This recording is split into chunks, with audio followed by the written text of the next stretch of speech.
আল্লাহর দরবারে শুকরিয়া জানাচ্ছি যিনি কোরআনে কারীম শোনার জন্য আমাদেরকে রাত গভীর পর্যন্ত ধৈর্য এবং সহ্য দিয়েছেন। আলহামদুলিল্লাহ।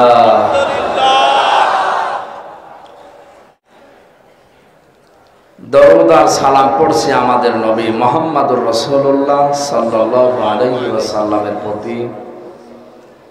কোরআনে কারীম যে শুনতে আসলাম, কোরআন পড়তে গেলে প্রতিটি অক্ষরে নবীজির নাম আল্লাহ রাব্বুল আলামিন রফা'না লাকা যিকরাক আরো উপরে তুলে দিয়েছেন।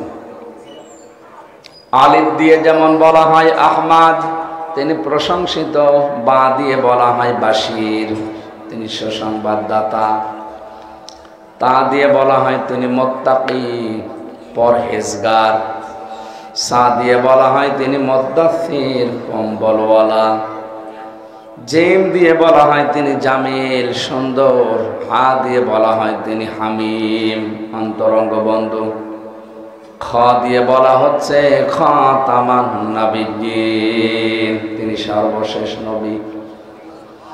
এভাবে বলতে বলতে সর্বশেষ অক্ষরে যে যদি আপনি দেখেন ইয়া, আল্লাহ পাক বলেন ইয়াসিন,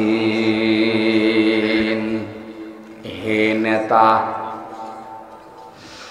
তাফসীরে কাবীর আল্লামা ফখরুদ্দীন রাজি রহমাতুল্লাহ আলাইহি ইয়াসিন, সিন শব্দের তিনি 5টা অর্থ এনেছেন। তিনি বলেন সিন মানে সাজ্জিদুল আলামিন, সিন মানে সাজ্জিদুল বাশার, সিন মানে সাজ্জিদুল কাউনাইন, সিন মানে সাজ্জিদুল আম্বিয়া, সিন মানে সাজ্জিদুল মুরসালিন।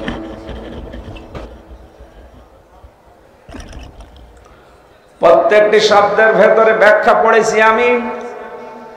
কেউ যদি ইয়াসিন এই শব্দটা উচ্চারণ করে, সঙ্গে সঙ্গে তার আমলনামায় 20টা নেকি লেখা হয়ে যায়। কেন? তাফসীরের ভাষা থেকে বলছি, সূরা ইয়াসিন কোন মানুষ যদি একবার পড়ে সওয়াবের নিয়তে 10 খতম কোরআনে কারীম পড়ার সওয়াব পাওয়া যায়। সুবহানাল্লাহ। সে জন্মের পর থেকে আমরা এটা শুনে আসছি, কেন পাওয়া যায় এটা অনেকে জানি না। ইবনে কাসির মুফাসসির বলেন কেন পাওয়া যায় জানো? এখানে 76টা আয়াত আছে আল্লাহর, 76টা আয়াতে শিক্ষা আছে 76টা। এগুলো যদি আপনার প্র্যাকটিক্যাল লাইফে আপনি মেলাতে পারেন, মাস্ট বি আপনি একবার পড়লে 10 খতম না 70 খতম পড়ারও সওয়াব পাবেন। কিন্তু 76টা থাকা লাগবে তো। একজন তেলাওয়াত করছে আরাইতাল্লাযী ইউকাযযিবু বিদ্দীন ফাযালিকাল্লাযী ইয়াদউল ইয়াতীম ওয়া লা ইয়াহুদ্দু আলা তুআমিল মিসকিন। ঘরের বারান্দায় বসে পড়ছে, হঠাৎ একজন ভিক্ষুক, অসহায় এতিম মিসকিন এসেছে, ডাক দিয়ে বলে আমি ক্ষুধার্ত, যদি সামর্থ্য থাকে আমারে খাবার দেন। এই লোকটা যদি এখন রেগে গিয়ে বলে কি বলেন, আমি কোরআন শরীফ পড়ছি আর আপনি ডিস্টার্ব করেন, হবে? আপনি পড়ছেন কি? আপনি তো যা পড়ছেন ওইটাই আমল করার জন্য সামনে ভিক্ষুক দাঁড়িয়ে আছে। যেটা পড়লেন ওইটা যদি আপনার সামনে এসে যায় কাজে পরিণত করার জন্য, ওইটা আপনাকে আগে করা লাগবে, কারণ ওইটা পালন করার জন্য আল্লাহ আয়াত দিয়েছেন।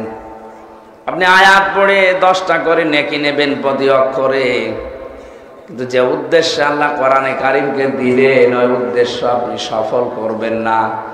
আপনার সওয়াব হতে পারে, কিন্তু এর উদ্দেশ্য যেটা তার পারপাস আদায় হবে না। আমি আশা করি কথা বোঝাতে পেরেছি। তাহলে আপনি যেটা পড়লেন ঘরের বারান্দায় বসে, সেই মিসকিন যদি সামনে আসে আর আপনি যদি ওই আমলটা না করেন, বিশ্বাস করেন আপনি জীবনেও সওয়াব পাবেন না, আর আপনার গুনাহ হবে। কারণ জানা বিষয়ের উপরে কেউ যদি না মানে তার গুনাহ হয়।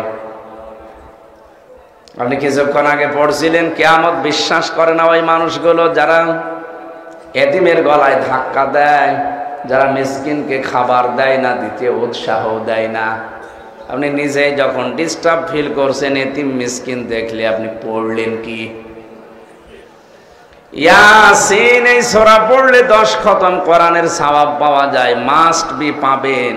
কিন্তু 76টা শিক্ষা জীবনে আপনার থাকা লাগবে।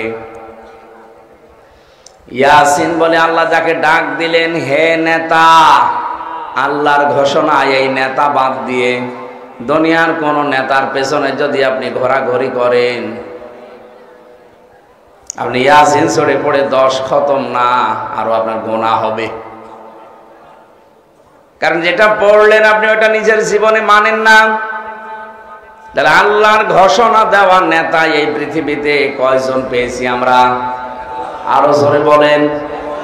সূরা হুদ 98 নাম্বার আয়াত, 12 নাম্বার পারার 12 নাম্বার পৃষ্ঠার প্রথম নাম্বার লাইনে আছে, ইয়াকযুমু কওমাহু ইয়াওমাল কিয়ামাতি ফাওরাদাহুমুন নার ওয়া বিইসাল বিরদুল মাওরুদ। বলেন আল্লাহু আকবার। কাটসাট কথা এখানে এই আয়াতের সামারায় যদিও ফেরাউন সম্পর্কে আয়াতটা নাযিল হওয়া, কিন্তু আয়াতের বাংলা অর্থ বলছি একেবারে কাটছাট। যেই দলের নেতা জাহান্নামে যাবে, ওই দলের যত কর্মী আছে তাদেরকে আল্লাহ জাহান্নামে পাঠাবে। আপনি আয়াতটা বাংলাদেশের সাথে মিলিয়ে বলেন তো কি অবস্থা? আপনি কি রাগ করলেন? খাপের খাপ মিলে যাচ্ছে না? আল্লাহর ঘোষণা দেওয়া নেতা ইয়াসিন, হে নেতা, তিনি শুধু বাংলাদেশের জন্য না, চীনের প্রথম অর্থ আল্লামা ফখরুদ্দিন রাজি রহমতুল্লাহ আলাইহি দিয়েছেন। চীন মানে সাইয়্যিদুল আলামিন, আলম না আলামিন। আলম যদি বলতেন তাহলে এই পৃথিবীর ময়দানে এখন 257টা রাষ্ট্র আছে। যে রাষ্ট্রে আপনি বসবাস করেন না কেন, ও বিশ্ব নবীকে আপনাকে নেতা মানা লাগতো, না তো আপনি জান্নাতে যেতে পারতেন না। শুধু পৃথিবীর এই 257টা রাষ্ট্র না, আপনি যদি অন্য কোনো গ্রহে বাস করেন, যদি আমি চাঁদের দেশে থাকি, ওখানেও আপনাকে বিশ্ব নবীকে নেতা মানা লাগবে, আদর্শ মানা লাগবে। কেউ যদি বলে না আমি মঙ্গল গ্রহে থাকি, ওখানেও আপনাকে নবীকে আদর্শ মানা লাগবে। কথা বুঝতেছে? বলেন তো কি বললাম? শুধু পৃথিবী না, যেখানেই যান না কেন আল্লাহর এই সৃষ্টি জগতে, সেখানেই বিশ্ব নবীকে নেতা আদর্শ আপনাকে মেনে নেওয়া লাগবে। এটা দুনিয়ার বিষয় যদি স্রেফ হতো আমি বলতাম না, এর সম্পর্ক পুরোপুরি আখিরাতের সাথে। কিয়ামতের দিন শুধু একজন মাত্র নেতা আমাদের পক্ষে তিনি দাঁড়াবেন, কোন নবী পর্যন্ত তার উম্মতের পক্ষে দাঁড়ানোর সাহস দেখাবে না। রব্বুল আলামিন যখন কাহার এবং জাব্বার নাম ধারণ করবেন, কিয়ামতের ওই কঠিন বিভীষিকার ময়দানে নবীরা পর্যন্ত নিজের অপরাধের কথা চিন্তা করে, নিজেদের জীবনের ভুল ত্রুটির কথা চিন্তা করে তারাও পেরেশান থাকবে। আমাদের নবী মুহাম্মদুর রাসূলুল্লাহ পর্যন্ত কথা বলতে প্রথমে সাহস করবে না। 50 বছর একাধারে তিনি সেজদায় পড়ে থাকবেন। শেষে আল্লাহ ডাক দেবেন, হাবিব, হে আমার বন্ধু, আপনি সেজদা থেকে মাথা তোলেন, সুপারিশ করেন, আমি আপনার সুপারিশ কবুল করে নেব। কাদের জন্যে? যে মানুষগুলো দুনিয়াতে আপনাকে নেতার আদর্শ মানত। সূরা হুদের এই 98 নাম্বার আয়াতটা পড়ার পরে এই বাংলাদেশ সম্পর্কে আমার যেন কেমন একটা সমস্যা হয়ে দাঁড়িয়েছে। যে দলের নেতা জাহান্নামে যাবে, ওই দলের যত কর্মী আছে সবাই তার সাথে জাহান্নামে যাবে। এটা দুনিয়ার বিষয় হয় কি করে? এটা তো আখিরাতের সাথে সম্পৃক্ত। এমন একজন নেতার আদর্শ অনুসরণ করা এক্ষুনি আমাদের দরকার, যে মানুষকে কিয়ামতের দিন আল্লাহ দেখলে আল্লাহরও ভালো লাগে। সূরা বানী ইসরাঈলের 71 নাম্বার আয়াত, প্রথম অংশটা বাণী যে মিলাবেন, ইয়াউমা নাদউ কুল্লা উনাসিম বিইমামিহিম রব্বুল আলামিন বলেন কিয়ামতের দিন প্রতিটি মানুষকে বিচার করার জন্য যখন আমি ডাক দেব, একা একা এখন আর ডাকবে না। প্রথমে ডাকবে একা একা, আর দ্বিতীয়বারে ডাকবে তিনি সিস্টেম অনুযায়ী তার নেতার সাথে। লক্ষ্মীপুরবাসী, এটা রেকর্ড হচ্ছে। কোন কারণে দুনিয়ার কথা, রাজনীতির কথা বলে আপনি পেছনে চলে যান? এটা শুধু দুনিয়ার সাথে সম্পৃক্ত হলে কোরআনের আলোচনায় আমি জীবনে আয়াত পড়তাম না। এ সম্পর্ক তো শুধু দুনিয়ার সাথে না, চোখ বন্ধ হয়ে যাওয়ার পরে আবার শুরু হয়ে যাবে। কিয়ামতের ওই কঠিন ময়দানে বিচারের জন্য প্রথমে আল্লাহ আপনাকে একাই ডাকবে। অকুল্লুহুম আতিহি ইয়াউমাল কিয়ামাতি ফারদা। কিয়ামতের সর্বপ্রথম আপনাকে আল্লাহ বিচারের জন্য একা ডাকবে, এইটা ঠিক আছে। সূরা মারইয়ামের 95 নাম্বার আয়াতে আছে। কিন্তু দ্বিতীয় সিস্টেমে এবার আর একা ডাকবে না। বাংলাদেশে আমরা দেখি বিচার ব্যবস্থায় 4 রকম রায় হয়। এই লক্ষ্মীপুরে জজ কোর্ট আছে না? আছে। ম্যাজিস্ট্রেট কোর্ট আছে না? আছে। প্রথম ম্যাজিস্ট্রেট কোর্টে আপনাকে তোলা হয়। এখান থেকে যদি আপনি ন্যায় বিচার না পান, বলেন যে আমি উপরে যাব, জজ কোর্টে যান। জেলা শহরে যেহেতু জজ কোর্ট পর্যন্ত শেষ, এখান থেকেও বিচার যদি ন্যায় না হয়, বলেন যে আমি উপরে যাব, হাইকোর্টে যান ঢাকাতে। হাইকোর্ট থেকে আপনার বিরুদ্ধে বিচার যদি আসে, আর একটা কোর্ট আছে সুপ্রিম কোর্ট, ওটা আবার 2 ভাগ। সুপ্রিম কোর্টের প্রধান বিচারপতি যিনি এখন আছেন, উনি যদি বলে আপনার বিরুদ্ধে কিছু রায় দিয়ে দেয়, শুধু আপনি না, এদেশের 18 কোটি মানুষ মেনে নিতে বাধ্য। কেউ যদি বলে না এ রায় আমি মানি না, তখন এদেশের মুক্ত জীবনে আপনাকে আর থাকতে দেবে না, 4 দেওয়ালের মাঝে দিয়ে দেবে। কথা বলে না কেন? বাংলার প্রধান বিচারপতির উপরে যেহেতু এই দেশে আর বিচারপতি নেই, এই জন্য তারটাই ফাইনাল। আল্লাহ রাব্বুল আলামিন কিয়ামতের বিচারে জেনেও তার উপরে আর কেউ কথা বলে না কেন? প্রথমে হয়তো আপনাকে একা ডাকবে, দ্বিতীয়বারে যখন একবার ডাকবে এবার আর একা ডাকবেন না। দ্বিতীয় বিচারে এবার সিএমএম কোর্ট, জজ কোর্টে হাজির করে মনে করবেন আপনার ডাকবে আল্লাহ আপনার নেতার সাথে। নেতা থেকে যা করে আপনি তো জানেন, আপনার নেতার চরিত্র কি, ওর চেহারা সুরাত কি। ওরে দেখে যদি আল্লাহর রাগ হয়ে যায়, তা আপনার পর্যন্ত তো আর যাবে না। বলবে তোর নেতায় যদি এরকম কর্মী, তো আরো। এমন লোকের পেছনে থাকা দরকার যারে দেখলে আমার আল্লাহর কথা মনে হয়। বাংলাদেশে এরকম নেতা নেই। কথা বলে না কেন? একটা জেনারেল শিক্ষিত মানুষ, ডাক্তার শফিকুর রহমান হাফিজাহুল্লাহ, তার চেহারাটা দেখলে কেমন যেন আমার আল্লাহর কথা মনে পড়ে। আমি নিজে তার সাথে জেলখানায় ছিলাম এক ঘরে, আমি দেখেছি এই লোকটার আমল, এই লোকটার ইখলাস ভেতরে যা আল্লাহ দিয়েছে, এই লোকটার যে আমলের অবস্থান আমার আল্লাহ তৈরি করে দিয়েছে। রব্বুল আলামিন তার প্রতিটি কথার ভেতরেই মনে হয় যেন ইখলাস দিয়ে দিয়েছে। তার চেহারার দিকে তাকিয়েই মানুষ আল্লাহকে স্মরণ করে। এমনও নেতা আমরা পেয়েছি এই দেশে, চেহারা দেখলে আল্লাহর কথা না শয়তানের কথা মনে হয়। সূরা হুদের 98 নাম্বার আয়াতটাকে আমি বাংলা আবার বলবো। যেই দলের নেতা জাহান্নামে যাবে, ওই দলের যত কর্মী সব তার সাথে জাহান্নামে যাওয়া লাগবে। এবার আপনার বিবেকে যা বলে তাই করেন। এটা দুনিয়ার বিষয়, শুধু স্রেফ হলে জীবনও বলছে আমি বলতাম না।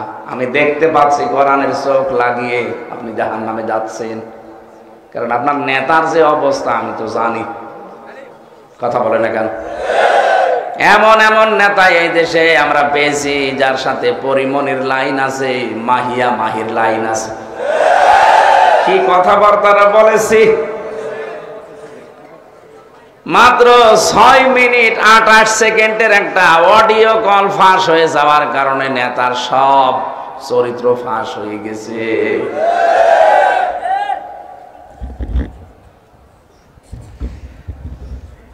এখানে সাজ্জাদুল আলামিন এমনি দেয়নি, আমাদের উচিত হবে সাজ্জেদুল আলামিনটা জানার পরে যেন আমরা একটু ঠিক করি আপনি কোথায় বাস করবেন। 257টা রাষ্ট্র দিয়ে এই পৃথিবী গড়া। এখন যদিও রাষ্ট্রের সংখ্যা আমার মনে হয় সামনে বাড়তেছে। কি 7 সিস্টার যদি ভেঙে যায়, এটা ভাঙবে। কারণ এই কোলাঙ্গার, এদের নাম নিতেও আমার ঘৃণা হয়। এই প্রতিবেশী নামে কলঙ্ক, এই আল্লাহর দুশমনেরা এখন আল্লাহর ঘর ভাঙা আরম্ভ করেছে। এত নিচে মানুষ নামে। ওদের পূর্বপুরুষে আব্রাহা একবার কাবা ঘর ভাঙতে এসে কাসফিম মাকুল হয়ে গেছে। আমার মনে হয় এরাও হবে। বিশ্বের বিভিন্ন দেশের দিকে আমরা তাকালে দেখি এই মানুষগুলো মাটির নিচে হয় তেল পায়, গ্যাস পায়, স্বর্ণ পায়, ইউরেনিয়াম পায়। আর শয়তানরা মাটির নিচে শুধু মন্দির পায়। জবাই করা দরকার শয়তানগুলো। মানুষ পায় স্বর্ণ, রূপা, তেল, আর ওরা কি পায়? শুধু মন্দির পায়। আজকে একটা মসজিদ ভেঙেছে,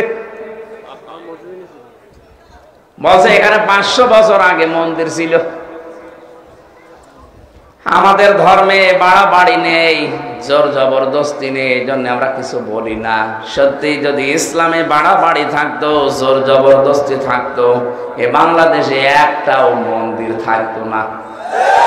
কারণ এখানে আমরা 96% মুসলমান। কথা বলেন ঠিক কিনা? আপনাদের মতো আমরা এরকম উগ্র না। এই উগ্রপন্থী হিন্দুরা এখন তামাম দুনিয়ার সবচাইতে বড় নিকৃষ্ট জাতি। জাতি বললেও গোনা হবে। এরা মানুষের ভেতরে পড়ে না। মানুষটা একটা জাতিতে আছে, এরা মানুষও না। মুসলমানকে এতদিন গরু খাওয়ার অপরাধে জবাই করত, এখন আল্লাহর ঘর পর্যন্ত ভেঙে দিচ্ছে। ডক্টর মোহাম্মদ ইউনূস অনুষদে একটু টাচ দিয়েছিল, বাংলাদেশ যদি অশান্ত হয় 7 সিস্টার অশান্ত হয়ে যাবে। দাদা এই চিন্তায় ধুতি খুলে যাচ্ছে। কয়েকটা হকারকে লাগিয়েছিল, সাংবাদিক নামে মলম বিক্রেতা। কয়দিন শুনলাম আমরা চট্টগ্রাম নিয়ে নিচ্ছি। চট্টগ্রাম নিয়ে নেবেন মানে? দাদা আপনি কি যৌতুক চান? মেয়ে তো পালিয়ে গেছে, যৌতুক কিসের? পালানো মেয়ে তো বিয়ে মানি না আমরা। পালানো মেয়ের কোনো বিয়ে মানি? তার সাথে যদি এমন লোকের সাথে যেত যে মাইনে নেওয়া যায়, এমন লোকের সাথে গেছে যার মুসলমানি দেওয়া হয়নি। আর দাদা যদি এই বয়সে মুসলমানি দিতে চায় তো হাজাম মনে হয় গোড়া থেকে কেটে বাদ দিয়ে দিল। আমি আর নিজের নাম না। আর আমি এটা বানিয়ে বলি না। সূরা বাকারা 221 নম্বর আয়াতে আছে, ওয়ালা তুনকিহুল মুশরিকিনা হাত্তা ইউমিনু। রব্বুল আলামিন বলেন, যতক্ষণ পর্যন্ত একটা মুশরিক পুরুষ ঈমান না আনবে ততক্ষণ কোন মুমিনা নারীর জন্য তারে বিয়ে করা জায়েজ নেই। এটা আমি বানালাম? বলেন। এতদিন আপনি মিথ্যা ছড়িয়েছেন যে আমাদের স্বামী স্ত্রীর সম্পর্ক, কিন্তু এটা তো আমরা মানি না, আমাদের ধর্মেই মানে না। সুতরাং যে বিয়েই মানি না, যৌতুক কিসের? ডাক্তার শফিকুর রহমান হাফিজাহুল্লাহ আমিরে জামাত ডাইরেক্ট ঘোষণা দিয়ে দিয়েছে, এদেশের 1 ইঞ্চি জমির দিকে কেউ যদি উল্টা নজরে তাকায় তার চোখ তুলে নেওয়া হবে। এটা আগস্টের 5 তারিখের আগে নেই, পাল্টিয়ে গেছে। হ্যাঁ, কথা বলেন না কেন? এদেশের সব মজলুম এখন আমরা এক। হয়তো ছোটখাটো বিষয় নিয়ে ঝামেলা থাকতে পারে, আমি আশা করছি মিটে যাবে, কিন্তু দেশের সাথে আমরা সব এক। আকিস গ্রুপের নাম শুনেছেন না? ওনার একটা ছেলে মারা গেছে, শেখ মমিন উদ্দিন। মাঝে মাঝে আমার বলতো, ভাই জমিনটা ঠিক রাখেন, জমি যদি ঠিক থাকে 10 বছর পর চাষ করা যাবে। জমি যদি ঠিক না থাকে আপনি চাষ করবেন কোথায়? তা আমার তো এই কথাটা মারা গেছে কথাটা মনে হয়, এ বাংলাদেশি যদি না থাকে তাহলে আমরা কি করব বলেন তো? শেষে ওই মায়ানমারের মতো রোহিঙ্গা হয়ে বিভিন্ন দেশে মানবেতর জীবনযাপন করা লাগবে। অন্তত আর যাই হোক, এ দেশে একটা মানুষও যদি আমরা বেঁচে থাকি, সে যেই হোক, ও যদি হিন্দুও হয় মুসলমানও হয়, এই দেশে জন্ম নিলে সে দেশের বৈধ নাগরিক। তার জন্যই দায়িত্ব হয়ে পড়বে দেশের 1 ইঞ্চি 1/2 ইঞ্চি 1 বিঘত পর্যন্ত যতটুকু হোক প্রত্যেকটি জায়গা মায়ের মতো বুক দিয়ে আগলিয়ে রাখা। এই জন্য দাদারা যে চিন্তা ভাবনা করছেন, আপনার সব চিন্তায় গুড়ে বালি হবে। আপনি দেখেননি ডোনাল্ড ট্রাম্প কি বলেছে কয়েকদিন আগে? এমনি জাতি মাতাল হলো তাহলে ঠিক আছে, কারণ আপনি খ্রিস্টান 2টা মেয়েকে ভারতের এই বুকে উগ্র হিন্দুরা উলঙ্গ করে রাস্তায় হাঁটিয়েছে। ডোনাল্ড ট্রাম্প জীবনও এটা ভুলবে না, কারণ সে খ্রিস্টান। কি কথা বোঝেন? এই জন্য অলরেডি সে ঘোষণা দিয়েছে, জানুয়ারির 20 তারিখে আমার শপথ ভারতের 16 লাখ ভারতীয়কে আমি সব ফেরত পাঠাবো। আমার মনে হয় দাদার যে ধুতি আছে ও ধুতি খুলে চলে যাবে। আমরা শুধু এখন একটু বন্ধ করে দিয়েছি, ওদের আলু পেঁয়াজ সব বর্ডারে পৌঁছে যাচ্ছে। মুসলমানদের পেছনে লাগতে আসবেন না, না খেয়ে মরবেন। আমাদেরকে খাবারের ভয় দেখায়। আরে ভাই, এ জাতি তো এমন যার 11 মাসের 12 মাসের 1 মাস না খেয়ে থাকা ফরজ। আমাদেরকে মরণের ভয়, খাবারের ভয় দেখিয়ে লাভ আছে? আপনাদের ভয় দেখিয়ে লাভ আছে? ওয়ালা তাজিদান্নাহুম আহরাসান নাস আলা হায়াতি ওয়া মিনাল্লাযিনা আশরাকু। আল্লাহ পাক বলেন, হে নবী, লামে তাকিদ নুনে সাকিলা দিয়ে গ্যারান্টি দিয়ে জানালাম, এ পৃথিবীতে জীবনের প্রতি মায়া সবচেয়ে বেশি আপনি দেখতে পাবেন মুশরিকদের। ওরা কি বলেন বলেন? ওদের বহু প্রদেশে আমি ঘুরেছি, আশপাশে যতগুলো প্রদেশ আছে একটাও আমার বাকি নেই। 17, 18, 19, 20 সাল পুরা ছিলাম ওদের এলাকায়। সে তখন কথা বলতে দিত না আল্লাহর ওলি, বাধ্য হয়ে যাওয়া লাগতো ওখানে। আমি ওদের বহু মানুষের সাথে প্রদেশে প্রদেশে ঘুরে দেখেছি, ওরা সবচাইতে বেশি ভয় পায় মরণকে। মরণের একটু ভয় দেখাবেন আপনাকে বাবা না, দাদা না, আরো কিছু বলবে, কিন্তু মুসলমানদের ওরা মরণের ভয় দেখায়, খাবারের ভয় দেখায়। আমাদের তো না খেয়ে থাকায় বছরে 1 মাস ফরজ, আর আপনাদের তো এরকম ফরজ নেই। কি আহ্বান জানাবো, আল্লাহর ঘরে হাত দেওয়া বন্ধ করেন। যা করছেন প্রতিবেশী হিসাবে সতর্ক করলাম, যা করছেন আল্লাহ কিন্তু আবাবিল যদি পাঠিয়ে দেয় তখন আমাদের কাছে সাহায্য চাবেন, দোয়া চাবেন, প্রার্থনা করতে বলবেন, তখন করে করব কি? একবার যদি আল্লাহ তার আযাবের কিছু সৈন্য বাহিনী পাঠায়, তামাম দুনিয়া মিলে দোয়া করলেও কিছু হবে না। কারণ ঘরগুলো কার? আরো জোরে বলেন। আপনি ভারতে আল্লাহর ঘর ভাঙতেছেন না, মুসলমান 200 কোটি এদের কলিজায় আগুন লাগাচ্ছেন। এতদিন পর্যন্ত ছড়িয়েছে বাংলাদেশের সংখ্যালঘু নির্যাতন হয়, তাহা মিথ্যা কথা। গোবিন্দ পরামানিক গত পরশুদিন দেখেন ভিডিও বার্তা দিয়েছে।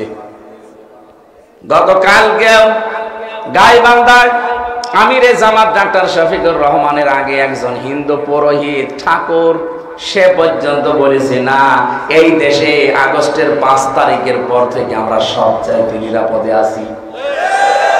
আপনার নিজেরা বলছে, আপনি কোথায় যাবেন এখন? অথচ তামাম দুনিয়া থেকে এখন আওয়াজ আসছে সবচাইতে বেশি সংখ্যালঘু নির্যাতন হচ্ছে ইন্ডিয়াতে।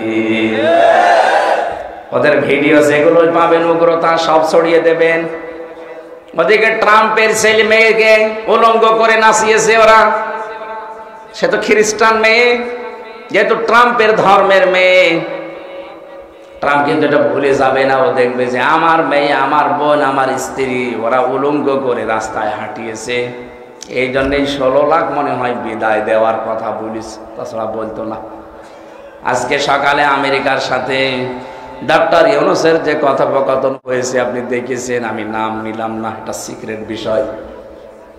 ওদের যে আশা ছিল সব গুড়িয়ে বালি। ওরা এখন দেখতেছে পাকিস্তানের সাথে, তুরস্কের সাথে, চীনের সাথে বাংলার মুসলমানের যা আরম্ভ করেছে, এমনিতে আমাদের কোনো বর্ডারে তো মিল নেই।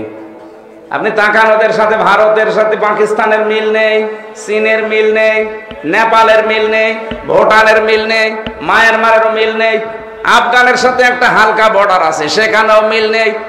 আমাদের সাথে শুধু মিল ছিল কন্যার কারণে, কন্যা নেই, মিল নেই। কন্যাও চলে গেছে, মিলও শেষ।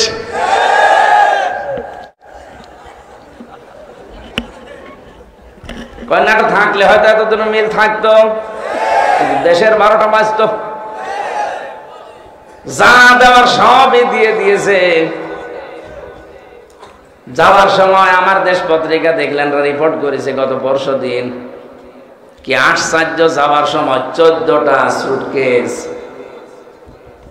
পাইলটকে বলছে এগুলো সব তুলি নাও বিমানে। আবার যাবার সময় জিজ্ঞেস করছে সুটকেস গুলো উঠেছে, বলছে হ্যাঁ, কারোর সাথে কথা বলেনি, শুধু জিজ্ঞাসা করেছে এতটুকু যে সুটকেস গুলো উঠেছে কিনা, এই শেষ। আপনি মানুষ।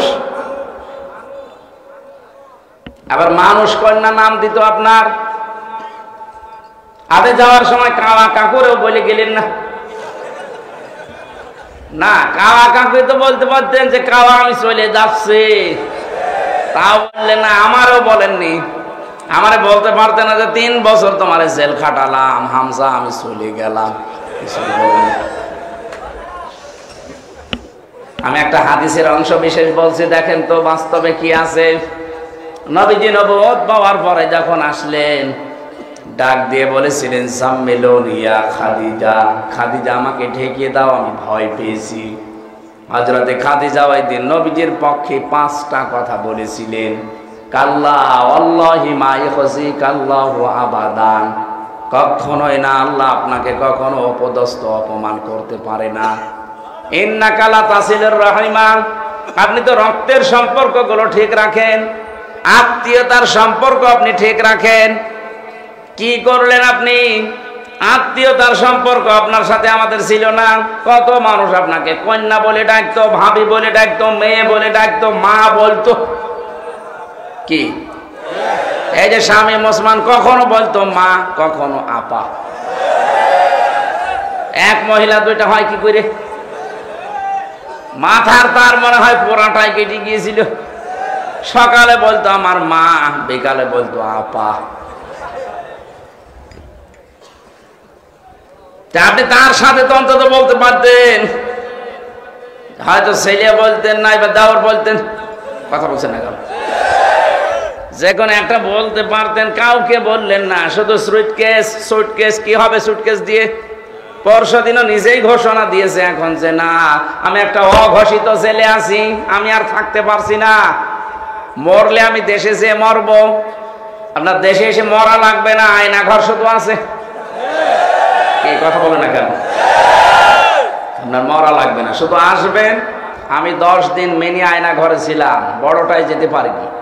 ছোটটায় যা যা, বড়টায় যে কি হয় আল্লাহ জানে। একটা মানুষকে এদিকে 3.5 হাত, এদিকে 1.5 হাত, এতটুকু জায়গায় বছরের পর বছর রেখে দেয়। কিছু মানুষকে দেখেছিলাম যে এত বড় বড় নখ হয়ে গেছে, জিজ্ঞাসা করি কি নাম, কি নাম বলতেও পারে না, নামও ভুলে গেছে। ওখানে সিস্টেম গুলো করা, প্রতিটি জায়গায় দেখতাম এবার চেন সিস্টেম। আপনি বসে থাকবেন, পায়ের সাথে আবার চেন লাগিয়ে দেবে। এই পাশের জেলা নোয়াখালী, পাশে না, হাতিয়ার একজন আলেম আমার সাথে ছিল, মুফতি ফখরুল সাহেব। উনি আমার মাঝে মাঝে বলতো, হামজা আপনার সাথে কি করেছে আমি জানি না, তবে আমার এই পায়ের ভেতর দিয়ে হাত লাগিয়েছে। সামনে যে লোহা আছে ওর সাথে হ্যান্ডকাপ দিয়ে দেয়। আরে 2 মিনিট 5 মিনিট না, 24 ঘন্টা এভাবে টাঙানো। আপনি কতক্ষণ থাকবেন? মাজা ব্যথা হয়ে যাবে। ফাঁসির ওই কন্ডেম ছেলে আমার সাথে 3 বছর ছিল লোকটা। মাঝে মাঝে দেখতাম ষাটপাট হয়ে হাত পা ছেড়ে দিয়ে শুয়ে আছে। এরকম করে থাকেন? বলে হামজা ভাই, শুয়ে থাকা যে কত বড় নিয়ামত আমি জানি। মাত্র 1.5-2 মিনিট সময় দিত 24 ঘন্টার ভেতরে একবার টয়লেট করা। 24 ঘন্টা এভাবে তালা লাগানো বসে থাকা, হাতের সাথে হ্যান্ডকাপ দেওয়া।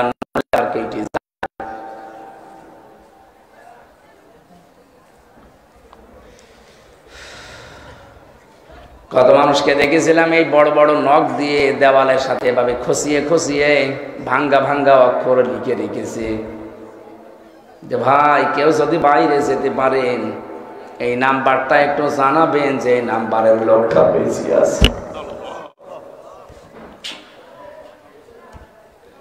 আল্লাহ এমনিতে আপনাকে ধরেছে, কত নিজের চোখে দেখা এগুলো। মানুষ কত নিষ্ঠুর হলে, কত নিচে নামলে আচরণ করতে পারে। আরে 2 দিন 5 দিন পরে ছেড়ে দিলে তো হয়।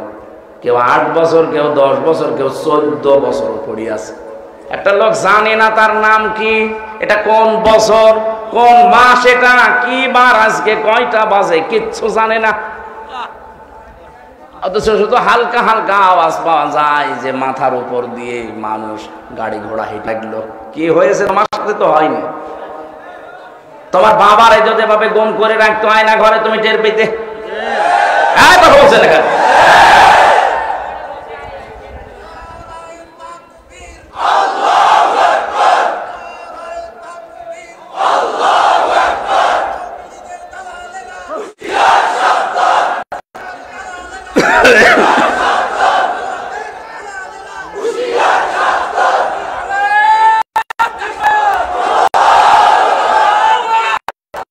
হ্যাঁ, এবার কথা শোনে।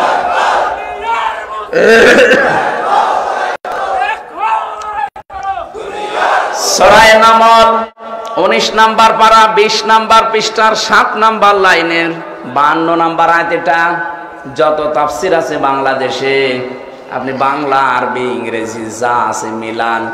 এই আয়াতটা পড়ার পরে তাফসির সহ দেখেছি এই দেশের সাথে খাপের খাপ আল্লাহ মিলিয়ে দিয়েছেন। আপনি দেখেন তো, আল্লাহ রাব্বুল আলামিন বলেন ফাতিলকা বুয়ুতুহুম খাফিয়াতাম বিমা যালামু। আল্লাহ পাক যেন এভাবে আঙ্গুল দিয়ে দেখাচ্ছেন এই সেই ঘরগুলো। কে বলছে? আল্লাহ বলেন এই সেই ঘরগুলো খাফিয়াতান, জনশূন্য করে দিয়েছি, উজাড় গৃহ বানিয়ে দিয়েছি, পরিত্যক্ত করে দিয়েছি, বিমা যালামু, এদের জুলুমের কারণে। আগস্টের 5 তারিখের পরে আপনি তাকান, বাংলাদেশে জালেমদের ঘরগুলো ঠিকই এদের সাথে মিলে গেছে। আমার কুষ্টিয়ার হানিফের বাড়ির দিকে তাকান, ওটা এখন উজাড় গৃহ। শয়তান ওখানে থাকে না, কারণ ওটা গণ টয়লেট হয়ে গেছে। আগস্টের 5 তারিখের বিকাল 5টা বাজতে বাজতে মানুষ ইট পর্যন্ত খুলি নিয়ে চলে গেছে। এমনকি পায়খানার প্যান ছিল, সে প্যান নিয়ে চলে গেছে। আল্লাহ বলেন বিমা যালামু, এদের জুলুমের কারণে এগুলো করেছি। বাংলার 630টা থানা আছে। এই বাংলাদেশে প্রায় থানায় আমি গেছি, জালেমদের ঘর বাড়ি আর নেই, সব জনগণ শেষ করে দিয়েছে। কে শেষ করেছে এটা জানা নেই। ফাকতিআ দাবিরুল কওমিল্লাযীনা যালামু। সূরা নামের 45 নাম্বার আয়াতের মধ্যমাংশে আছে, আল্লাহ বলেন শিকড় কেটে দেওয়া হয়ে গেছে, কতিয়া মজল, ফাইল জানা নেই, কে করেছে কেউ জানে না। হানিফের এত বড় বাড়ি, বিশাল প্রাসাদ, চূর্ণ বিচূর্ণ, এখন বললাম না গণ টয়লেট, কিন্তু কে ভেঙেছে জানা নেই। জালেমদের বাড়ির অবস্থা একই। কয়েকদিন আগে কিশোরগঞ্জে গিয়েছিলাম, একজনের দেখলাম ওই এই যে কুমিল্লাতে এত বড় বড় দাড়ি ছিল একজনের, বাহার, ওর একের বাহারি করে ফেলিস। ওর বাড়ির রং এখন বাহারি রং। 4-5 জন করে যাচ্ছে ওর বাড়িতে। আমাদের জন্য ইন্না ফি যালিকা লায়াতাল লিকাউমিন ইয়ালামুন। রব্বুল রব্বুল আলামিন বলেন অবশ্যই এর ভেতরে শিক্ষা আছে। লামে তাকিদ দিয়েছেন, অবশ্যই এর ভেতরে শিক্ষা আছে যারা জ্ঞানী সম্প্রদায় তাদের জন্য। তা আমরা তো জ্ঞানী নিজেদেরকে মনে করি, আমাদের তো শিক্ষা নেওয়া দরকার। জালেমদের এত বড় বিশাল শিকড় যদি আল্লাহ কেটে দিতে পারে, আপনি দেখেছেন কি শিকড় ছিল তাদের? ইউনিয়নের দারওয়ান থেকে শুরু করে একেবারে সংসদ পর্যন্ত সব ওদের লোক সেট করা, কাউকে পরোয়া করতো না। এত বড় শিকড় আল্লাহ যদি কেটে ওদের বাড়ি ঘরগুলো এখন সব পরিত্যক্ত বানিয়ে দিতে পারে, আগামীতে যারা চেয়ারে বসবেন তারাও যদি জনগণের সাথে জুলুম করেন, তাদের বাড়ি টয়লেট হয়ে যাবে।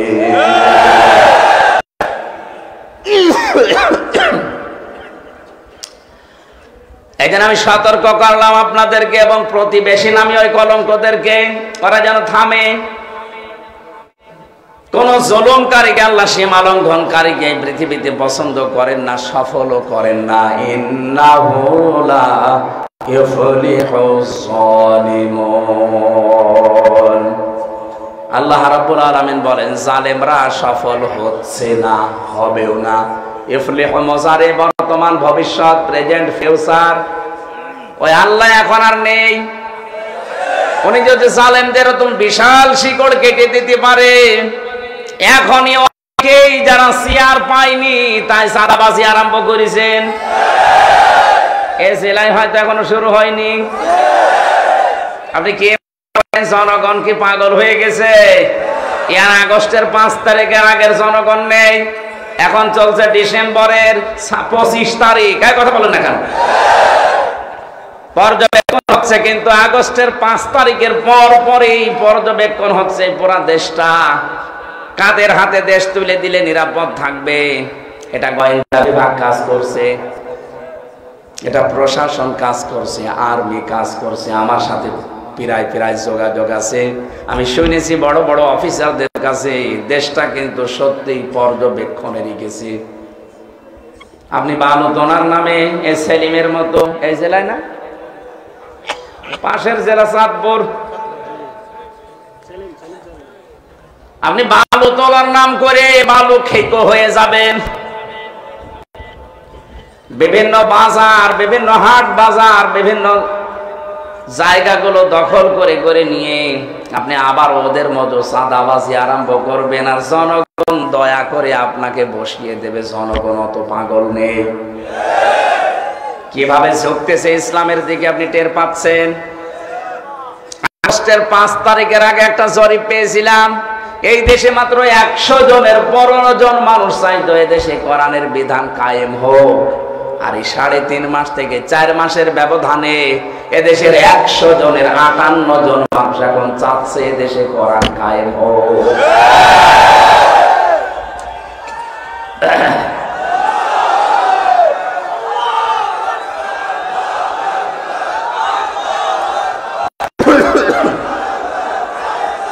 সবাই বুঝে ফেলেছে এখন এই দেশে ইসলামের হাতে ছাড়া শান্তি আসা সম্ভব না।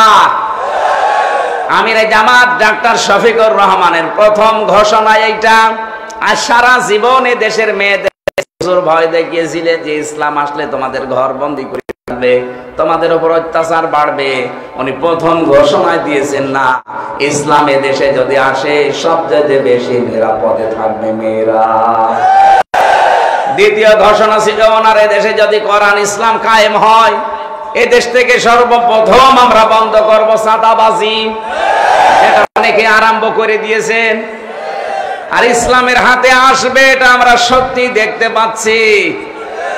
কোরআনের পাখি আল্লামা দেলাওয়ার হোসাইন সাইদি রহমতুল্লাহ আলাইহি জীবদ্দশায় যতগুলো স্বপ্ন দেখেছিলেন সবগুলো আল্লাহ একটা একটা প্রতিফলন ঘটিয়েছে। লাকাদ সাদাকাল্লাহু রাসূলাহুর রুয়া বিল হক ইলা আখির আয়াত। আল্লাহ পাক বলেন অবশ্যই আমি আল্লাহ আমার রাসূলের যে স্বপ্ন এটা বাস্তবায়ন করব, সত্যে পরিণত করব। আর রাসূল এখন নেই, কিন্তু এই আয়াতটা আছে না? আছে। কথা বলে না কেন? কতদিন থাকবে? সূরা ফাতিহার আয়াত 26 নাম্বার পারায় আছে, 13 নাম্বার পৃষ্ঠার 12 নাম্বার লাইনে আছে। আল্লাহ লাকাদ দিয়েছেন, লাকাদ সাদাকাল্লাহু রাসূলাহুর রুয়া বিল হক, অবশ্যই আমি রাসূলের স্বপ্নকে বাস্তবে রূপ দেব। এখানে ফাইলকে সরাসরি আল্লাহ, ফাইলকে কর্তা বলেন তো কে? আল্লাহ নিজে বাস্তবে রূপ দেবেন রাসূলের স্বপ্নকে। লক্ষ্মীপুরবাসী রাসূল এখন আছে, কথা বলেন না কেন? আওলাদে রাসূল আছে, কথা বলুন। রাসূলের নায়েব আছে, এই যে পেছনে তাকান, রাসূলের নায়েব গুলো সব বসে আছে, নায়েবে রাসূলেরা, এরা রাসূলের উত্তরাধিকারী, কথা বলুন। রাসূলের স্বপ্নকে যদি আল্লাহ বাস্তবে রূপ দিতে পারে, আওলাদে রাসূল নায়েবে রাসূলদের স্বপ্ন আল্লাহ বাস্তবে রূপ দেবে না? আল্লামা সাইদি উনি নায়েবে রাসূল, কথা বলেন না কেন? উনি নায়েবে রাসূল না? এজন্য যা স্বপ্ন দেখেছেন আল্লাহ সবগুলোই দেখিয়েছে।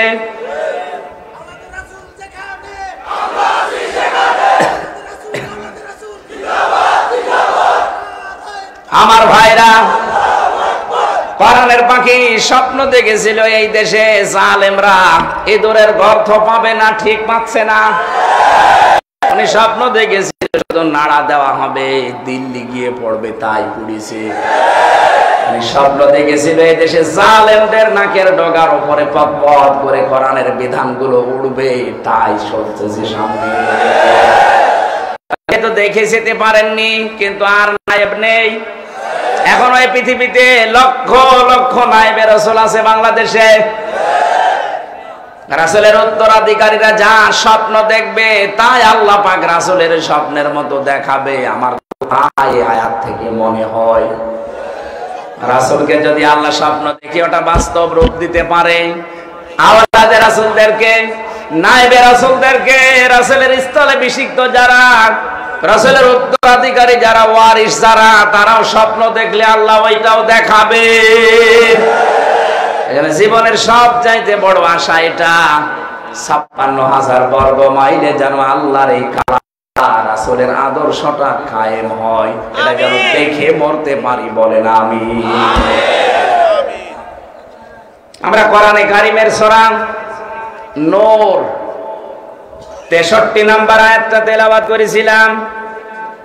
রব্বুল আলামিন এই যে রাসূলের যে মর্যাদা দিয়ে আমাদেরকে কয়েকটা বিষয়, বিশেষ করে 2টা বিষয় এখান থেকে জানাতে চেয়েছেন। রব্বুল আলামিন বলেন, লা তাজআলু দুআর রাসূল বাইনাকুম কাদুআই বাযিকুম বাযা, তোমরা নিজেদেরকে যেভাবে ডাকাডাকি করো আমার রাসূলকে ওইভাবে ডাকবা না। قد يعلم الله الذين يتسللون منكم لواذا, অবশ্যই আমার আল্লাহ কিন্তু তাদের সম্পর্কে জানে যারা চুপি সারে রাসূলের কাছ থেকে কেটে পড়ে। এটা মুনাফিকদের সম্পর্কে নাযিল হওয়া আয়াত। আমরা শানে নজরে যাব ইনশাআল্লাহ। ফালিয়াহযারিল্লাযীনা ইউখালিফুনা আন, সুতরাং সতর্ক থাকো, বেঁচে থাকো। রাসূলের খেলাফ যদি কোনো কাজ এই দুনিয়াতে কেউ করে, 2টা শাস্তি আল্লাহ তাদেরকে দেবে। আনতুসিবাহুম ফিতনাতুন, 1 নম্বরে তাদের উপরে ফিতনা চেপে বসবে। আও ইউসিবাহুম আযাবুন আলীম, 2 নম্বরে তাদের উপরে কঠিন যন্ত্রণাদায়ক আযাব আসবে। এবার আসেন ব্যাখ্যায় যাচ্ছে।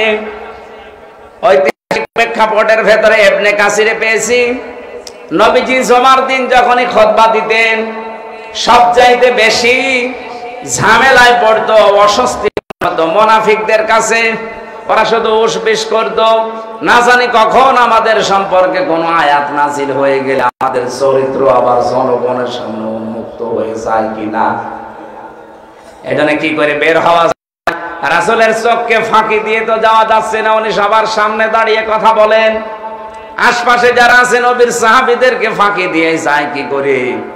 ওই সময় নিয়ম ছিল, কেউ যদি বাইরে যেতে চায় তাহলে আঙ্গুল তোলা লাগতো। এটা মাদ্রাসায় আজও পর্যন্ত জারি করা আছে।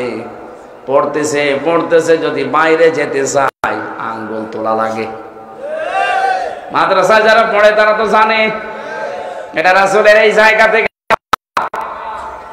নবীজি স্যার ছুটি দেওয়ার দরকার দিতেন, যদি বলতেন না তোমার হবে না বসো, রাসূলের কথা ওভারটেক করে কেউ যদি চলে যেত তাহলে তার নামাজ বাতিল। এখানে খুব অস্বস্তিতে তারা ছিল। রব্বুল আলামিন বলেন ওই জামানায় তারা ইয়া মুহাম্মদ, ইয়া আব্দুল্লাহ বিন মুহাম্মদ এরকম নাম ধরে ডাকাডাকি করত। আয়াতটা নাযিল করে রাসূলের সম্মান এত বাড়িয়ে দিয়েছেন। আল্লাহ পাক বলেন ডাকবা না, নিজেদের ভেতরে পরস্পরকে যেভাবে ডাকাডাকি করো আমার নবীকে তোমরা ওইভাবে ডাকবা না। এত সম্মান আমি আল্লাহ আমার রাসূলকে দিয়েছি, পরা কোরআনে কোনোদিন ইয়া মুহাম্মদ বলে ডাকি নাই। ডাক যদি দিয়েছি মুহাম্মদ বলে, এর সঙ্গে সঙ্গে রিসালাতের ঘোষণা দিয়ে সম্মান আরো বাড়িয়ে দিয়েছি।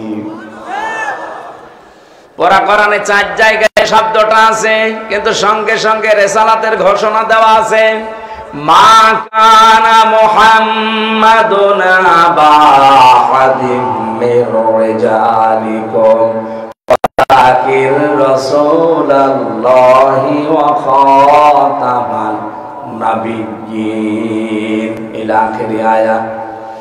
রব্বুল আলামিন বলেন মুহাম্মদ সাল্লাল্লাহু আলাইহি ওয়াসাল্লাম নামটা উচ্চারণ করার সঙ্গে সঙ্গে দেখেন রাসূলুল্লাহ শব্দটা আল্লাহ জুড়ে দিয়েছেন। এই জন্য আমাদের উচিত হবে নবীজি এখন যদি থাকতেন তার উপরে কথা বলা, তার উপরে আওয়াজ করা, এগুলো যেমন বেয়াদবি। নবীজি এখন নেই, তার নায়েবে রাসূলগুলো আছে, তাদের সামনে যদি কেউ সত্যিই বেয়াদবি করে, কথা উচ্চ স্বরে বলে, রাসূলের পরের আল্লাহ 2টা বিষয় জানিয়েছেন। আনতাহাবাত আমালুকুম ওয়া আনতুম লা তাশউরুন, তোমাদের আমল সব বরবাদ হয়ে যাবে, তোমরা টেরও পাবে না। এজন্য আমাদের সতর্ক থাকা লাগবে আলেমদের ব্যাপারে, নায়েবে রাসূলদের ব্যাপারে, আওলাদের রাসূলদের ব্যাপারে। কথা বলেন ঠিক কিনা? এখানে বিয়াদবি করলে কিন্তু রাসূলের সাথে বিয়াদবি করার শামিল। সূরা হুজুরাতের 2 নাম্বার আয়াত 3 নাম্বার আয়াত বাড়ি যে তাফসীর সহ মিলাবেন। ইন্নাল্লাযীনা ইয়াগুব্বুনা সাওয়াতাহুম ইনদা রাসূলিল্লাহ, কোন মানুষ যদি তার আওয়াজকে রাসূলের আওয়াজের নিচে রাখতে পারে, তার কলবটা আমার আল্লাহ তাকওয়ার জন্য তৈরি করে দেন, তার কলবটাতে তাকওয়া দিয়ে আল্লাহ ভরপুর করে দেন। আল্লাহ আর তার পুরস্কার আমার আল্লাহর কাছে বিশাল। জোরে বলেন আল্লাহু আকবার। আমরা আজকে থেকে আমলটা দুনিয়ায় শুরু করব। নবীজি নেই, নবীর নায়েবরা আছে, তাদের সাথে সম্মান মর্যাদা দেখাবেন, নাইতো আপনার ঈমান আমল কখন নষ্ট হয়ে যাবে আপনি টেরও পাবেন না। 2 নম্বরে রাসূলের কাজের খেলাফ, তার মতের খেলাফ কোন কাজ যদি দুনিয়ায় করেন বিপর্যয় আসবে। আজ তাবলীগ জামাতের ভেতরের দিকে তাকান, কাজ তো তারা ভালো কাজই করে, তারা নিজেরা বলে আমরা নবীওয়ালা কাজ করি না। এই কথাটা ঠিক না। নবীওয়ালা কাজ করা লাগবে। নবী যেদিন নবী ঘোষণা পেয়েছিলেন কত বছর বয়সে? আরো জোরে বলেন, বলেন। 40 বছর বয়সে নবী বলে ঘোষণা পেলেন। এর আগে উনি নবী ছিলেন, কিন্তু ওনাকে ঘোষণা দেওয়া হয়নি। 40 বছর বয়সে তিনি কোরআনে কারিমটা পাওয়ার পরে ঘোষণা হয়ে গেল তিনি মুহাম্মাদুর রাসূলুল্লাহ। আর কোরআনে কারিম 40 বছর পাওয়ার আগে তার পুরা নাম মক্কা এলাকায় ছিল মুহাম্মদ ইবনে আব্দুল্লাহ। কথা বলেন ঠিক কিনা? কি বুঝলেন এখান থেকে? আপনি যে নবীওয়ালা কাজ করি এ কথা বলেন, নবী যে কাজগুলো শুরু করেছিলেন ওইটা আপনার এই প্র্যাকটিক্যাল জীবনে আগে থাকা লাগবে। সূরা বাকারা 129 নাম্বার আয়াত, সূরা বাকারা 151 নাম্বার আয়াত, সূরা আলে ইমরান 164 নাম্বার আয়াত, সূরা জুমা 2 নাম্বার আয়াত। পুরা কোরআনে 4 জায়গায় রাসূলের 4টা করে কর্মসূচি ঘোষণা করা আছে। আপনি যদি সত্যিই বলেন আমি নবীওয়ালা কাজ করছি, এই 4টা কাজ আপনার ভেতরে থাকা লাগবে। এই কথা বলেন না কেন? ওনাদের ভেতরে মারামারি কেন? 4 জনকে জবাই করেছে কেন? বাস্তবতা এইটাই। নাম দিয়েছে নবীওয়ালা কাজ, কিন্তু কাজ করার সময় রাসূলের এই তরিকা কাজ করছে। আপনি তাকান, রাসূলের খেলাফ কাজ বলছি এই কারণে, আল্লাহর নবীর প্রথম কাজ ছিল ইয়াতলু আলাইহিম আয়াতিনা, আল্লাহর আয়াত তেলাওয়াত করে করে শোনাতেন। অথচ আমাদের দাওয়াতি সিস্টেম আল্লাহর আয়াতগুলো না, কোন বাবা কি বলেছে, কোন মৌলবি কি বলেছে, কোন গাদা কি বলেছে, এই কথা বলে লেখা। আজ এই যে প্রথমটা ছিল কি, কেউ যদি রাসূলের ইখালিফুনা আন আমরিহি, রাসূলের খেলাফ কোন কাজ যদি কেউ দুনিয়ায় করে, তার প্রথম শাস্তি হবে আন তুসিবাহুম ফিতনাতুন, তাদের উপরে ফিতনা চেপে বসবে। এটা একটা ফিতনা না? এক কথা বলে না কেন? 4 জন মানুষকে যেখানে জবাই করে হলো, 2 জনই তো তাবলীগের নাম বলছে। দাওয়াতি কাজ করে যদি আপনি ফিতনায় পড়েন, আমি নাম ধরেই বলছি, বাংলাদেশ জামাতি ইসলামের ভেতরে দেখান তো যে 2 দল হয়ে গ্রুপিং করে মারামারি করে মরে গেছে, আপনি একটা দেখান। আপনি হক দল খুঁজেই পান না, আন্দাজে নিজেকে হকের ডিলার মনে করেন। আপনি নিজে জোর করে বললে তো হবে না। আপনারা সভাপতি সেক্রেটারি হওয়ার জন্য মারামারি অনেকে, আর এদেরকে সভাপতি সেক্রেটারি দিতে গেলে কান্নাকাটি করে। রাসূলের কোন সাহাবী নিজে সভাপতি সেক্রেটারি হওয়ার জন্য মারামারি করেছে আপনি দেখান।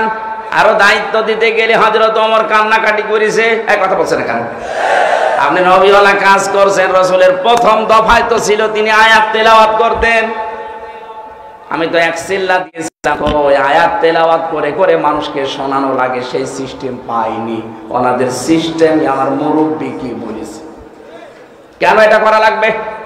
আপনি এই সিস্টেমটা চালু করেন, ওটা রাসূলের খেলাফ কাজ, আর এটা রাসূলের মূল কাজ। ইয়াতলু আলাইহিম আয়াতিনা, সূরা বাকারা 129 নাম্বার আয়াত পড়েন বাড়িতে। আমার কথা যদি রাগ হয় কারোর, আপনি বসতে পারেন, আপনাকে আমি পুরাটা দেখাবো। যদি আমি মিলাতে না পারি, আমি এখনই তওবা করব। আজ আপনাদের ফিতনা চেপে বসেছে এই কারণে, কারণ কাজটা হচ্ছে রাসূলের খেলাফ কাজ। রাসূলের খেলাফ না করে রাসূলের মন মতো কাজ করে, তাদের ভেতরে কোনো ফিতনা নেই। আর আপনারা খালি ভুল ধরেন, যাদের আকীদা ঠিক নেই। আকীদা ঠিক নেই, আপনার আকীদা এত ভালো, তো 4 জন সবাই হলো কি করে বলেন? এটা একটা ফিতনা না? আপনি ভুল ধরতে পারলে বসেন, আমি বয়ানের পরে বলবো। ভুল ধরতে পারলে আমারে ধরিয়ে দেন, জানা এটা ঠিক হচ্ছে না। সাদ সাহেবের বাড়িও ইন্ডিয়াতে, জোবায়ের সাহেবের বাড়িও ইন্ডিয়াতে, অথচ দিল্লি এখনো পর্যন্ত শান্ত আর বাংলাদেশ রক্তাক্ত। এর ভেতরে কোনো কারণ অবশ্যই আছে। যারা পালিয়ে গেছে অবশ্যই এই মানুষগুলো ওখানে বসে বসে ষড়যন্ত্র করছে।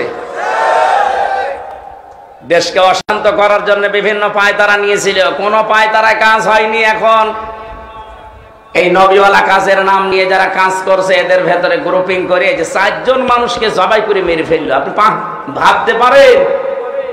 ওরা সারা জীবন শিবিরের নামে ছড়িয়েছে, এরা নাকি রগ কাটে। আজ প্রমাণ করতে পারেনি শিবির কোন জায়গায় রগ কেটেছে, অথচ ওরা মানুষকে জবাই করে, এটা প্রমাণ হয়ে গেছে। ওরা জসিম ভাইয়ের মতো মানুষকে 28শে অক্টোবর পিটিয়ে হত্যা করার পরে লাশের উপরে ড্যান্স দিয়েছে। মানুষ নিষিদ্ধ এমনি করেনি সরকার আপনাদেরকে।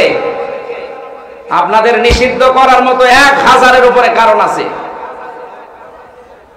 বিশ্বজিৎকে যে ছেলেটা মেরেছিল, কুপিয়েছিল দা দিয়ে, রামদা দিয়ে, ওই ছেলেটা আমার সাথে ছিল, শাওন।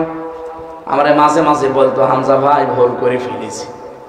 হিন্দু ছেলেটা বিশ্বজিৎ বারবার আমাদের বলছিল, কিসের জামাত, কিসের শিবির, আমি তো মুসলমানই না। আপনার যদি বিশ্বাস না হয়, আপনি আমার একটু দেখেন কাপড় খুলে। তারপরও আমরা মানি না, এই জায়গায় ওকে শেষ করে দিয়েছি। কিন্তু কি করলাম জীবনে, 30 বছর এখন আমার জেল খাটা লাগবে। যাদের ইশারায় এই কাজগুলো করলাম, কই তারা আজ আমার খবর নেয় না, আমার মা বাবা আমার খবর নেয় না। মাঝে মাঝে হাসপাতালে যাবার সময় দেখা হয়তো ওর সাথে, আফসোস করে বলতো, কি করলাম জীবনে। একটা কাজ ভুল করে ওদের কথা মতো করে আমার জীবনটা এখন নষ্ট হয়ে গেল। 30 বছর যদি জেল খাটা লাগে, অবশ্যই 25 বছর বয়সে জেলে ঢুকেছে। 25 আর 30 কত হয়? তো আর কি করবে বেরিয়ে? মা বাবা এখন আর খবর নাই না, দলীয় লোকের কোনো পরিচয় নেই। কি মুসিবতে আছে এখন। এই জন্য কারো উস্কানিতে পা দেবেন না। এখনো পর্যন্ত দেখছি অনেকে উস্কানিতে পা দিয়ে উল্টা পাল্টা করার চেষ্টায় আছে। আমি ইঙ্গিত দিলাম, বুঝেছেন কিনা? যদি এখনো পর্যন্ত উস্কানিতে পা দিয়ে গোপালগঞ্জের মতো উসবিস করেন, এমন পিটানো পিটাবে প্রশাসন লাল হয়ে যাবে। ওই কয়েকদিন শুনেছিলাম গোপালগঞ্জ থেকে ঢাকায় আসলে, বসে আসলে 300 টাকা, দাঁড়িয়ে আসলে 1000 টাকা। আপনি কি বোঝেন কিছু?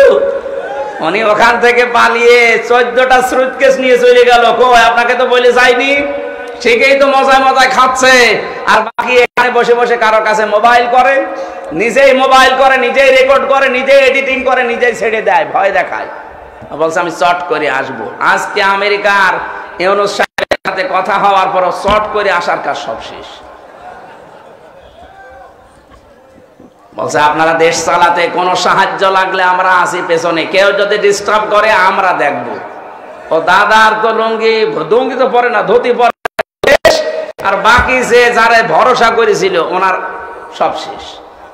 এই জন্য যারা এখনো আশায় বুক বেঁধে আছেন যে বুবু আসবে, কিসের বুবু? ও বুবু এখন মা হয়ে গেছে।